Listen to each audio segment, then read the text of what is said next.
नमस्कार। जन टीवी के उत्तराखंड के इस खास बुलेटिन में एक बार फिर से आप सभी का बहुत स्वागत है। मैं हूं आपके साथ प्रियंका तिवारी। खबरों को विस्तार से जानेंगे, लेकिन उससे पहले एक नजर हेडलाइंस पर। देश भर में नए साल का जश्न, सीएम धामी ने प्रदेशवासियों को दी शुभकामनाएं। कहा, नववर्ष नई ऊर्जा, नए संकल्प और नई प्रेरणा के साथ आगे बढ़ने का अवसर।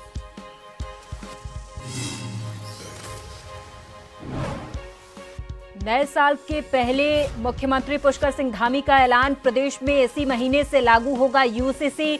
उत्तराखंड बनेगा समान नागरिक संहिता लागू करने वाला पहला राज्य। निकाय और पंचायत चुनाव के लिए जारी आरक्षण नियमावली पर हाईकोर्ट में हुई सुनवाई। राज्य सरकार से एक हफ्ते में जवाब किया तलब। अब 8 जनवरी को होगी सुनवाई।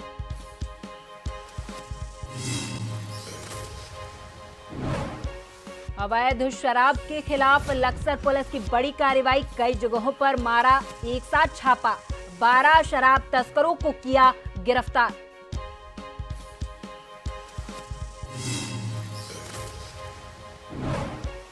और उत्तराखंड में बारिश बर्फबारी की चेतावनी।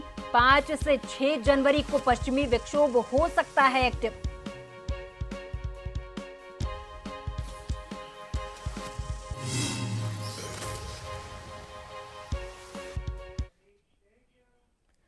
नववर्ष की शुभकामनाएं देते हुए अब नववर्ष के आगाज से संबंधित कुछ खबरें विस्तार से।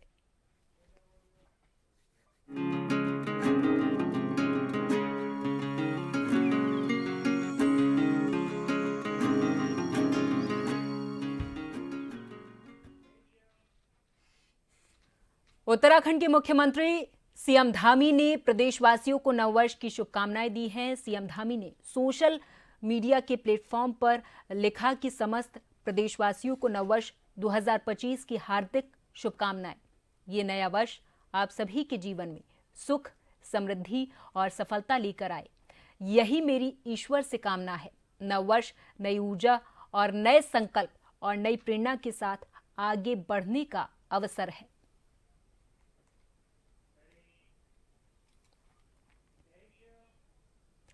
जनपद उत्तरकाशी के हर्षिल घाटी में नए साल का जश्न मनाने के लिए बड़ी संख्या में पर्यटक पहुंचे हुए हैं। इस दौरान पर्यटक मां गंगा का शीतकालीन प्रवास केदारकांठा, हर्षिल, दयारा में खूब आनंद लेते हुए नजर आए।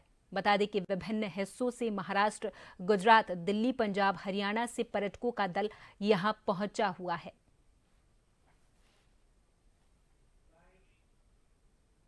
बहुत अच्छा लग रहा है कि पूरा उत्तरकाशी का जो हिमालय क्षेत्र है, ट्रैकिंग वाले जो क्षेत्र हैं, सारे न्यू ईयर मनाने देश विदेशों से लोग आ रहे हैं और सारे ऊपर जितने होम स्टे बने हुए हैं, जो होटल्स हैं, वो सब फुल चल रहे हैं। तो बहुत सुंदर बर्फ़ की चादर से ढका हुआ ये अपना उत्तरकाशी प्रदेश, काशी विश्वनाथ की धरती, माँ शक्ति का पर्यटन, प्रत्येक प्रकार का पर्यटन जो यहाँ पे हो रहा है, तो साहसिक पर्यटन से लेकर धार्मिक पर्यटन से लेकर और माँ मुगवा के दर्शन भी लोग करके आ रहे हैं। तो हर प्रकार का उनको अनुभव जो मिल रहा है, बहुत सुंदर लग रहा है। पर्यटकों के लिए स्वर्ग तो ये अपना उत्तराखंड माना गया है। उस उत्तराखंड में उत्तरकाशी को बहुत बड़ी जो देन मिली है इसकी प्राकृतिक सौंदर्यता और इसकी नैसर्गिकता के लिए, और जो नगाधिराज हिमालय का जो ये उच्च क्षेत्र जो ये उत्तरकाशी में आता है, तो निश्चित ही हमारी गंगा घाटी और यमुना घाटी और टॉन्स घाटी, 3 घाटियों से मिलकर के उत्तरकाशी जिला बना हुआ है।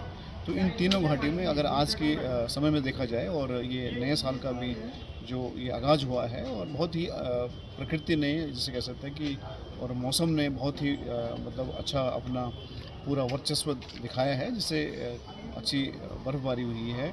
और जो पर्यटकों का यहाँ पर जो आवागमन है और तीर्थ यात्रियों का आवागमन है, शीतकालीन पर्यटन का जो इस टाइम चल रहा है, वो निश्चित ही आने वाले समय के लिए और वर्तमान समय के लिए भी बड़ा हितकारी है। उत्तरकाशी में साफ मौसम और धूप के बीच जिले के पर्यटन स्थलों पर नए साल का जश्न मनाने के लिए बड़ी संख्या में पर्यटकों का आगमन हुआ है। न्यू ईयर डेस्टिनेशन के रूप में खासी ख्याति बटोर रहे केदारकांठा, हर्षिल, दयारा जैसे मनोरम स्थल इन दिनों देश के विभिन्न हिस्सों से पहुंचने वाले पर्यटकों से गुलजार हैं। हर्षिल, दयारा और साकरी क्षेत्र में 3000 से अधिक पर्यटकों का आगमन हुआ है। जिले के प्रमुख पर्यटन स्थलों पर लगभग 5,000 से अधिक पर्यटकों के प्रवास की सूचना है।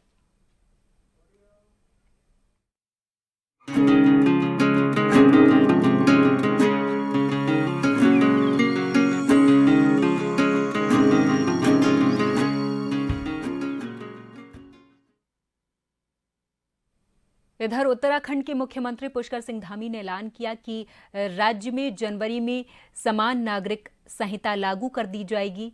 उत्तराखंड समान नागरिक संहिता को लागू करने के लिए कानून पारित करने वाला देश का पहला राज्य बन गया है। सुनाएंगे। देखिए, उसके लिए सभी तैयारियां पूरी हो गई हैं और हमने जो जनता से वादा किया था, संकल्प लिया था कि हम सरकार गठित होते ही यूसीसी को लागू करने के लिए काम करेंगे, वो हमने अपना वायदा निभाया है। हमारे प्रधानमंत्री जी के नेतृत्व में हम विधानसभा के चुनाव में गए थे। उत्तराखंड की जनता से हमने जो वायदा किया था वो वायदा हम निभा रहे हैं। इस महीने से हम यूसीसी लागू कर रहे हैं।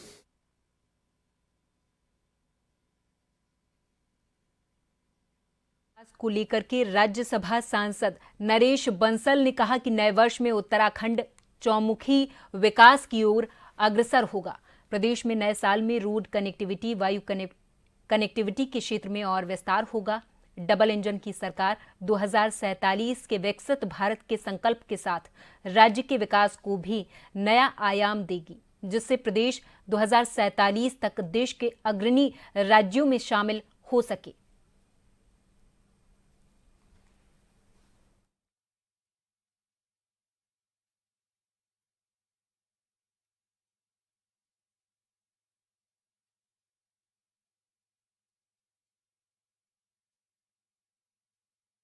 हजार 2047 की ओर आगे बढ़ता हुआ कदम होगा और माननीय प्रधानमंत्री जी का संकल्प है कि हम सब मिलकर के 2047 में जब स्वतंत्रता की स्वर्ण जयंती मनाएंगे तो भारत विकसित राष्ट्र होगा। और हमारे यशस्वी मुख्यमंत्री जी का संकल्प है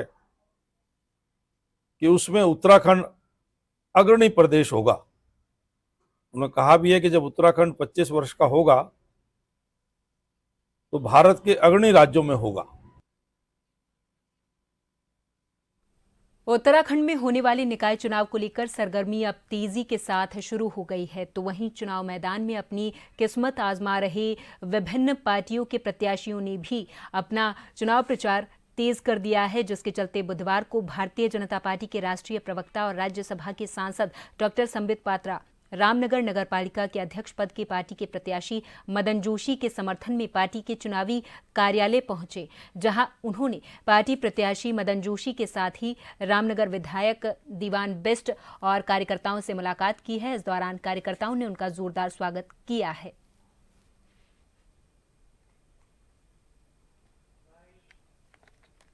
देखिए, मैं एक छोटा सा कार्यकर्ता हूं और मुझे बड़ा गर्व की अनुभूति हुई है कि राष्ट्रीय नेतृत्व मेरे साथ यहां पर पहुंचा और मुझे समर्थन दिया और मेरे पक्ष में उन्होंने कार्यकर्ताओं को संबोधित किया। तो उन्होंने ये कहा कि आप मदन जोशी व्यक्ति नहीं, कमल के फूल को आप जिता के भेजिए। केंद्र में भी हमारी सरकार, राज्य में भी हमारी सरकार और नगर पालिका में हमारी वो ट्रिपल इंजन के रूप में काम होगा और मुझे राष्ट्रीय नेतृत्व, प्रदेश नेतृत्व का आशीर्वाद मिलता रहता है। तो मैं आपके माध्यम से ये कहना चाहता हूं कि रामनगर का चौमुखी विकास होने जा रहा है। और उन्होंने एक बात कही कि उन्होंने एक बात कही कि एक रहेंगे तो सेफ रहेंगे का नारा दिया, लेकिन उसमें गरीब हो। धर्म का मतलब ये नहीं, चाहे गरीब हो और रोजगार को लेकर बात हो, सभी की उन्होंने बात की है। रुड़की के कांग्रेस नेता निकाय चुनाव के दौरान कांग्रेस ने टिकट वितरण में गांधी जी की अहम भूमिका बताते हुए अपनी ही पार्टी पर नोटों के खेल की बात कांग्रेस नेता ने कही है। उन्होंने कहा कि चाहे मेयर के टिकट हो या फिर पार्षदों के, सभी में रुपयों का लेन देन हुआ है, जिसके चलते कांग्रेस पार्टी को बड़ा नुकसान हो सकता है। उन्होंने ये भी कहा कि जो काबिल लोग हैं उन्हें इस श्रेणी से अलग रखा गया है, जिनमें वो भी एक हैं। वहीं उन्होंने मेयर के टिकट पर भी बड़े सवाल खड़े किए और कहा कि मेयर के टिकट में भी जूनियर और सीनियर को दरकिनार किया गया है।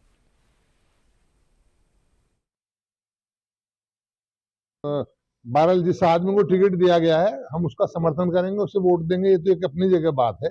मगर जहां तक जूनियरिटी और सीनियरिटी का सवाल था, उसको थोड़ा सा अभी वर्क करके आना चाहिए था।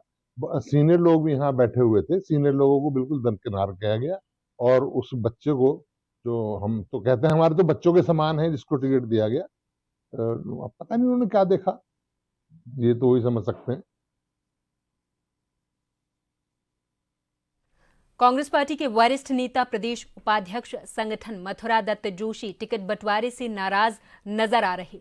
कांग्रेस नेता मथुरा दत्त जोशी का कहना है कि कांग्रेस को लेकर उनकी नाराजगी नहीं बल्कि कुछ वरिष्ठ नेताओं के व्यवहार से उनकी नाराजगी है। नगर निगम पिथौरागढ़ में मेयर पद के लिए उनके द्वारा अपनी पत्नी रुक्मणी जोशी की दावेदारी प्रस्तुत की गई थी, जिसको लेकर वो लंबे समय से तैयारी भी कर रहे थे, लेकिन अंतिम समय में पार्टी की ओर से टिकट अंजू को दिया गया। लेकिन कल अध्यक्ष से बातचीत की गई है। उन्होंने कहा कि उनके सामने अपनी बात रख दी है। अब उम्मीद है कि फैसला लिया जाएगा। देखिए, अब वो ठीक हैं, मेरी बातचीत उनसे हुई है और आज वो ऑफिस में भी बैठेंगे और मुझे लगता है कि जब नाराज होता है आदमी तो कुछ ना कुछ चीजें होती हैं, लेकिन मेरे को लगता है कि सब ठीक रहेगा। मुझ जैसे कई कार्यकर्ता नाराज हैं। कोशिश की जाएगी सबको मनाने की, सबकी बात सुनने की, सबसे बात करने का प्रयास पार्टी कर रही है। मैं समझता हूँ कुछ और भी वरिष्ठ नेता करेंगे और उसका समाधान में निकलेगा।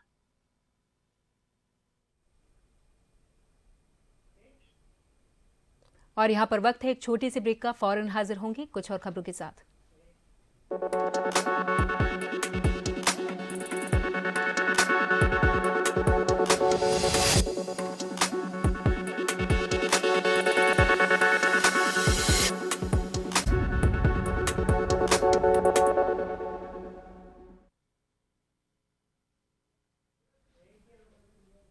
ब्रेक के बाद एक बार फिर से आप सभी का बहुत स्वागत है। नैनीताल हाईकोर्ट ने शक्तिगढ़ नगर पंचायत अध्यक्ष पद को एससी के लिए कभी भी आरक्षित नहीं किए जाने के मामले में दायर याचिका पर सुनवाई के बाद मामले की अगली सुनवाई के लिए 6 जनवरी की तिथि नियत की है।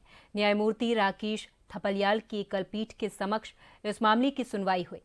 मामले के अनुसार शक्ति फार्म जिला ऊधम सिंह नगर निवासी आकाश पासवान और अन्य ने हाईकोर्ट में याचिका दायर कर कहा था कि वो अनुसूचित जाति के हैं। विभिन्न जिलों में नगर पंचायत के लिए सरकार की ओर से 23 दिसंबर 2024 को नोटिफिकेशन जारी किया गया, वहीं उसे निरस्त भी किया जाए। याचिका में कहा गया कि सरकार ने 14 दिसंबर को अध्यक्ष पद के लिए अंतिम सूची जारी की। याचिकाकर्ता ने डीएम के समक्ष 20 दिसंबर को आपत्ति दाखिल करते हुए कहा कि वार्ड 7 में कभी भी अनुसूचित जाति के लिए सीट रिजर्व नहीं की गई, इसलिए अध्यक्ष पद की सीट एससी कोटे में होनी चाहिए।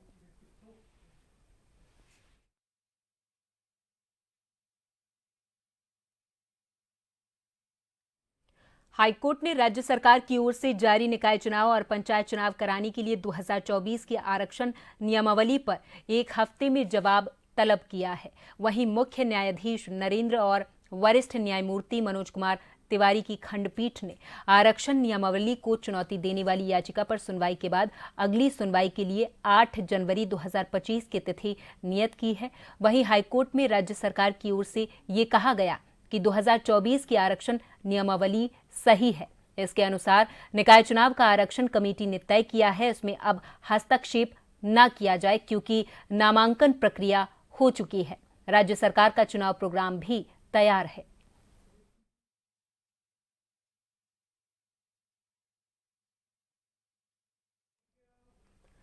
उत्तराखंड में होने जा रहे 38वें राष्ट्रीय खेलों के प्रचार प्रसार के लिए पूरे प्रदेश में राष्ट्रीय खेलों की मशाल घुमाई जा रही। मंगलवार को मशाल और शुभंकर मौली चंपावत पहुंचे। जिला मुख्यालय में डीएम चंपावत और एसपी चंपावत के अलावा खिलाड़ियों ने मशाल का जोरदार स्वागत किया है, जिसके बाद कड़ी सुरक्षा के बीच मशाल लोहाघाट पहुंची, जहां जीआईसी खेल मैदान और स्पोर्ट्स स्टेडियम छमनिया में खिलाड़ियों और खेल प्रेमियों के द्वारा मशाल का भव्य स्वागत किया गया। इस दौरान तीलू रौतेली पुरस्कार विजेता शांभवी मुरारी ने मौके पर मौजूद लोगों को मतदाता शपथ दिलाई है। प्रभारी जिला क्रीड़ा अधिकारी चंदन बिष्ट ने राष्ट्रीय खेलों के बारे में जानकारी दी और कहा कि आज पूरे जिले में मशाल को घुमाया गया है। मशाल पिथौरागढ़ के जिला क्रीड़ा अधिकारी को सौंप दी जाएगी। उन्होंने कहा कि ये उत्तराखंड के लिए गर्व का विषय है।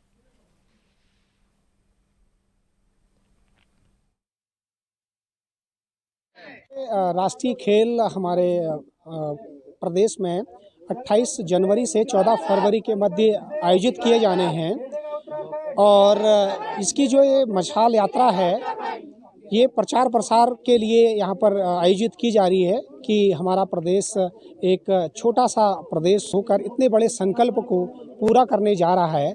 इसके लिए जो हमारी ये मशाल यात्रा है ये 26 दिसंबर से प्रारंभ की गई है, जो कि नैनीताल हल्द्वानी से प्रारंभ की गई और 2 दिन 26 और 27 को विभिन्न नैनीताल जिले के विभिन्न क्षेत्रों में इसके द्वारा प्रचार प्रसार किया गया और 28 और 29 दिसंबर को उधम सिंह नगर में विभिन्न जगहों पर प्रचार प्रसार किया गया। उत्तराखंड के जो हमारे खेल हैं इसकी मशाल यहाँ पर आई है।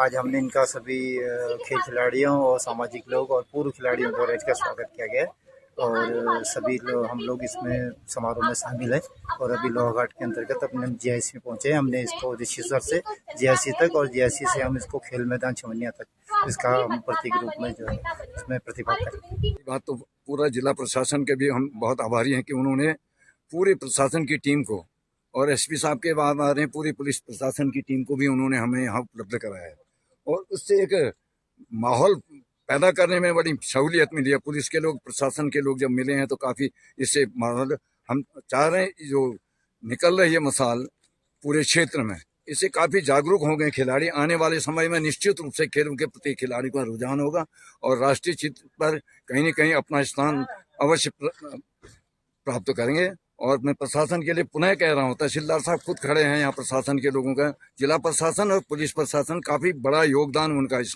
कार्यक्रम में है, इनको भी मैं धन्यवाद देना चाहूँगा। लक्सर पुलिस ने नववर्ष पर नशे के खिलाफ कड़ी कार्रवाई करते हुए क्षेत्र में अलग अलग जगहों पर छापेमारी करते हुए 12 शराब तस्करों को गिरफ्तार कर लिया है। पुलिस ने इन शराब तस्करों के कब्जे से 150 लीटर कच्ची शराब बरामद की है।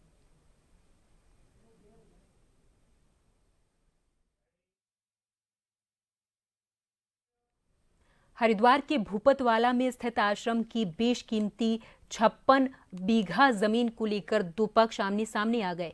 खुद को जमीन का मालिक बताने वाले अरुण कुमार ने अपने वकील के जरिए हरिद्वार प्रेस क्लब में प्रेस कॉन्फ्रेंस करते हुए हरिद्वार के जाने माने कारोबारी तोष जैन पर जमीन कब्जा और अवैध रूप से बेचने का आरोप लगाया है। उन्होंने कहा कि तोष जैन के नाम पर बनाई गई पावर ऑफ अटॉर्नी को महंत दयाल दास ने 2009 में ही रद्द कर दिया था। उसके बावजूद जमीन अवैध ढंग से बेची जा रही है। वहीं आरोपों का जवाब देते हुए कारोबारी तोष जैन ने कहा कि वो कानूनी रूप से जमीन के मालिक हैं और उन्हें जमीन बेचने का अधिकार है।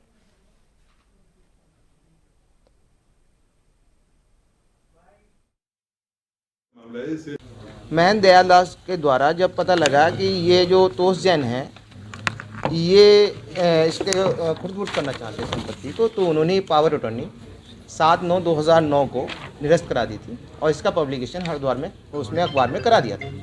इसकी जानकारी होने के बावजूद भी तोष जैन ने इस संपत्ति का बैनामा अपनी पत्नी के नाम 40 लाख रुपए दर्शाकर कर दिया है ना, जबकि उन्हें अधिकार नहीं रह गया था।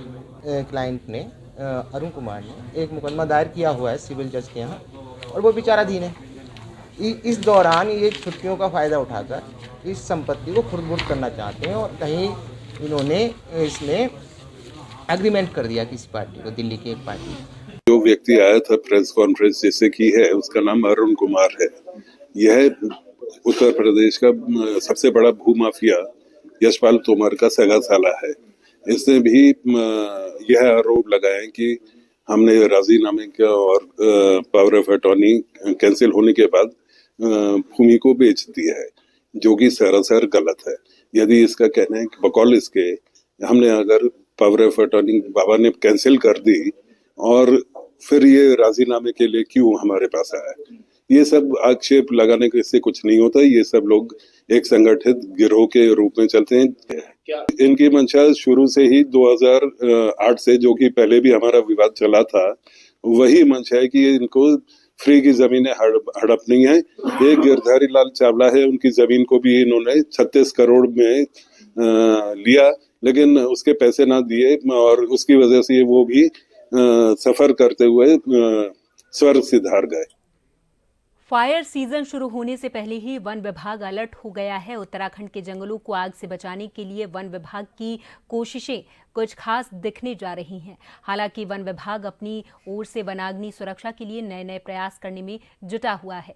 अल्मोड़ा जिले के विकास खंड सल्ट के जौरासी वन क्षेत्र के मनिला अनुभाग अंतर्गत राजकीय इंटर कॉलेज नैलवाल पाली में वन अग्नि सुरक्षा जागरूकता गोष्ठी कार्यक्रम का आयोजन किया गया था। इस कार्यक्रम में वन क्षेत्राधिकारी जौरासी उमेश चंद्र पांडे ने वन अग्नि सुरक्षा के प्रति छात्र छात्राओं को जागरूक करते हुए वन अग्नि काल के दौरान कानूनी दंड प्रावधान से संबंधित जानकारी दी है।